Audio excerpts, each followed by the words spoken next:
আয় বাদ দে। কি হয়েছে তোমার? আয় এত কথা আওয়াজ করতো। তুমি মদ খেয়েছো? হ্যাঁ, বাদ দে। এইটাই আমার দেখা বাকি ছিল। হ্যাঁ, আয় কি দেবে তোর কার এত কথা আওয়াজ করতো? আয় এই বাহ বাহ। এই তুমি এটা কি করতেছো? আমি এগুলো কিছু খাবো না। আয় তো খাইছি খাবে না কে?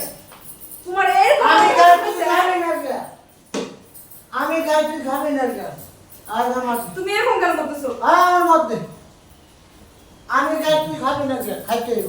আমি এত কষ্ট করে মানুষের বাড়িতে কাজ করে আসি, আর তুমি তুমি এই টাকাতে নিশাবাড়ি করে আসো।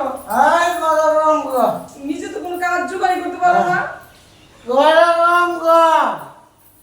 আয় দেখো তুমি মাথাটা ঠান্ডা করো। আমার এখন আমি তোমার না এমনি শিক্ষা হবো না। আমি এখনই ভাইরে ফোন দিতেছি। হ্যালো ভাই, তুমি এটা কার কাছে আমার বিয়ে দিছো? আমার জীবনটা তেজ পাতা করে দিছে।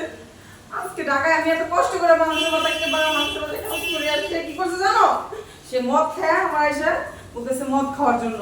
আমি বলে মদ খাবো, আর এখন মাতাল হয়ে ঘরের ভিতরে পড়ে রয়েছে। ভাই আমি কি করবো ভাই? ভাই তুমি এখনই আসো ভাই। কস কি তুই? হ্যাঁ, আর দাঁড়া আমি আসতেছি। তুই ওখানে থাক, আর ওখানে ঘরে আছে পরে উচিত শিক্ষা না দেওয়া বন্ধু ও ঠিক হবে না। থাক আমি রাখতেছি।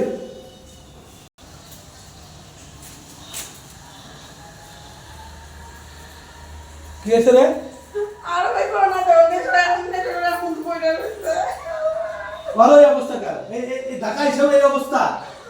ভাই কাজ হয় না, কাজ তো আল্লাহ জোগাড় করে দিব, তাই না? বলে নেশা করবো? আমি কত কষ্ট করে মানুষের বাড়িতে কাম করি, আর সেইগুলো করে আমার কাজ। আজ তোর কারণে তো তুই ওকে পোস্টাই দেওয়ার আজ এই অবস্থা হয়েছে। ও গ্রামে তোর কানা করে দিছে, জুয়া তাস সব কিছু খেলছে, আবার টাকা হিসাব তুই লোক কামাইতে দেখলা। তোর তো কোন মিলে পরিচয় দিতে আমার লজ্জা করে। এখন তুমি আমার কিছু না খাবার কিছু খাও। আর কি কমো আর ওর সাথে আমি আর দেবো না। এই চল এই ওঠ। ভাই সোজা আঙ্গুলে ঘি উঠবো না। এই তোর কি আছে? ব্যাগটা নিয়ে ভাই আর এমনি ভালাই থেকে যাবো ভাই। কবি থাক। এ ভুক আমার হ্যাঁ কই গো কই গেল ঠিক আছে কেন কি